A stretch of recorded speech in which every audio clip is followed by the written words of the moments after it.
بسم اللہ الرحمن الرحیم۔ دیکھو ہمارا جو آج ماحول چل رہا ہے اس کے متعلق نبی کریم صلی اللہ علیہ وسلم کی بڑی زبردست حدیث کہ انسان فتنے میں نہیں پڑے گا انشاءاللہ۔ حضرت عقبہ ابن عامر رضی اللہ تعالیٰ عنہ فرماتے ہیں کہ میں نے اللہ کے رسول صلی اللہ علیہ وسلم سے پوچھا کہ یا رسول اللہ من نجات کون سی چیز میں ہے؟ دنیا اور آخرت کی نجات، چھٹکارا مصیبتوں سے کون سی چیز میں ہے؟ اللہ کے رسول نے 3 باتیں ارشاد فرمائی، بہت چھوٹی۔ فرمایا پہلے نمبر کے اوپر اپنی زبان کو قابو میں رکھو، کچھ بھی مت کہو۔ بعض مرتبہ بحث و مباحثہ ہوتا ہے، ٹھیک ہے نا بھائی، ہاں کہاں ہے، بس خلاص ایسا ہی تھا نا، کیونکہ پھر اس میں کیا ہوتا ہے، ہمارا نام لے کرنے کو وہ بھی ہاں کہتا تھا۔ جہاں تک معاملے کی معلومات نہیں ہے خاموش رہو، خاموش، بالکل خاموش۔ اپنی زبان اور کوئی بھی معاملے میں اپنی زبان کو قابو میں رکھو، اس لیے کہ انسان بولنے کے بعد پچھتاتا ہے کہ یار ایسا نہیں بولنا چاہیے تھا مجھے، لیکن بول دیا، کیا کرو۔ اسی لیے کہتے ہیں کہ بولنے سے پہلے تولو، سوچو میں کیا بول رہا ہوں۔ اس لیے کہ جب بندوق کی نالی سے گولی نکل جاتی ہے نا، بکری کے تھن سے دودھ نکل جاتا ہے، پھر واپس نہیں آتا، گیا خلاص، تیر نکل گیا، چلا گیا۔ بولنے سے پہلے تولو، سوچ کر بولو مجھے کیا بولنا ہے، جو بولوں گا اس کا نتیجہ کیا نکلے گا۔ اپنی زبان کو، اللہ کے رسول نے حضرت معاذ رضی اللہ تعالیٰ عنہ سے زبان پکڑ کر فرمایا تھا، زبان، اپنی زبان مبارک پکڑ لی، معاذ اس کا خیال رکھنا۔ پھر وہ مشہور حدیث ہے نا، تم 2 چیزوں کی ذمہ داری لے لو، میں جنت کی ذمہ داری لے لیتا ہوں۔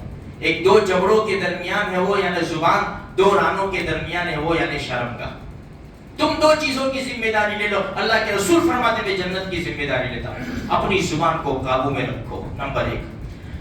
نمبر 2، اپنے گھر میں رہا کرو، خواہ بغیر کسی ضرورت کے باہر گھومتے رہنا، بیٹھے رہنا، 2 بجے تک رات کو گپ شپ لگانا، یہ فتنہ ہے میرے بھائیوں۔ ہمارے گھروں کے اندر ہم باہر ہے، ہمارے گھر کے اندر کیا ہوتا ہے، گھر والوں کو کیا پتا باہر ہمارا آدمی کیا کر رہا ہے۔ یہ فتنہ ہے، فتنے۔ جہاں تک بھائی ٹھیک ہے، تھوڑا بہت تھوڑا سا چلے گئے، مل جل لیا، باہر رہنا۔ آج ہمارا ماحول یہ دیکھو، مردوں کا ماحول اگر ہم غور کریں نا تو یہی ماحول ہے۔ بھائی رات کو دیر سے سونا، صبح اٹھ کے سیدھے دکان چلے جانا، رات کو آنا، کھا پی کے پھر واپس باہر چلے جانا، رات کو 12، 1، 2 بجے جس کی جیسی حیثیت۔ ہمارا گھر میں ٹائم ہی نہیں ہے۔ اور حدیث میں یہ ہے کہ اپنے گھر کو پکڑے رکھو، اپنے گھروں میں رہو۔ تو کوشش کرنی چاہیے میرے بھائی، کیونکہ جب حدیث میں ہے اس کا فائدہ ہونا ہی ہونا ہے، 100% اس کا فائدہ ہونا ہے۔ تو پہلے نمبر پر فرمایا اپنی زبان کو قابو میں رکھو، دوسرے نمبر کے اوپر فرمایا اپنے گھر میں رہا کرو، تیسرے نمبر کے اوپر فرمایا اپنے گناہوں پر رویا کرو۔ یہ سب سے بڑی چیز ہے۔ انسان گناہوں کو یاد کر کے روئے گا نہیں تو آگے دوسرے گناہ کرے گا۔ نیکی کر دریا میں ڈال، گناہ کر جیب میں بھر۔ ہم بہت گنہگار ہیں میرے بھائیوں، تو رب کا کرم ہے ستار العیوب کا کہ ہمارے گناہوں پر پردہ ڈالا ہے۔ ہمیں رونا چاہیے، رو کے اپنے زندگی کے گناہ اللہ سے معاف کرا لو، ورنہ کل قیامت کا میدان ہوگا نا، سب ہوں گے، دونوں جہان کے سردار بھی ہوں گے، سارے انبیاء، سارے اولیاء، ہماری فیملی، دوست، احباب سب ہوں گے۔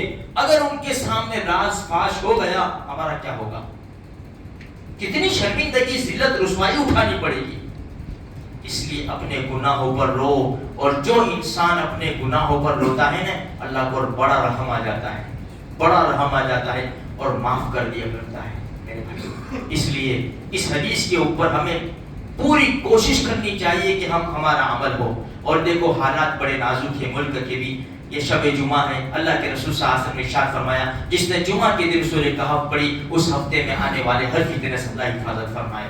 سورہ کہف ضرور پڑھے، سورۃ دخان 25ویں پارے میں صرف 3 رکوع ہے. دونوں جہان کے سردار صلی اللہ علیہ وسلم نے فرمایا جس نے جمعہ کے دن سورۃ دخان پڑھی اللہ جنت میں محل بنائے گا. اور درود شریف تو پڑھنا ہی پڑھنا ہے, روزانہ پڑھنا ہے, لیکن جمعہ کے دن بہت زیادہ چلتے پھرتے اٹھتے بیٹھتے کام کاج کرتے ہوئے درود شریف پڑھا کرو. اپنے معصوم بچوں سے بھی کہو, اپنے وہ بچے جو پر ادھر ادھر گھومتے ہیں ان سے کہو بیٹا جمعہ کے دن خاص درود شریف پڑھا کرو. اللہ مجھے آپ کو سارے مسلمانوں کو عمل کی توفیق نصیب فرمائے. آمین.